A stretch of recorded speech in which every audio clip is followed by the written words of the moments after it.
అంతే ప్లీజ్ నేను కామెంట్ చేయట్లే. అంటే నాకు 1 hour టైము లాస్ట్ మిగిలిపోయిన క్వశ్చన్కి అవకాశం లేకుండా పోతుంది. ప్లీజ్ దయించు సహకరించండి. నిశ్చయ అధ్యక్ష, గౌరవ సభ్యులు వసంత కృష్ణప్రసాద్ గారు చెప్పింది వాస్తవం అధ్యక్ష.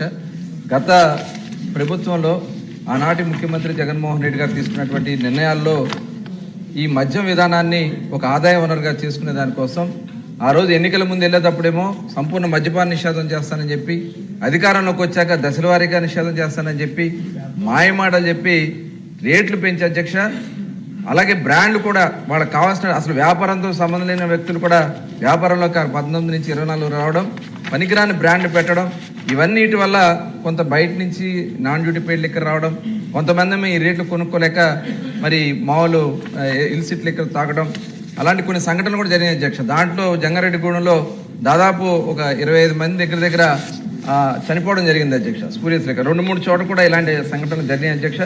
చాలా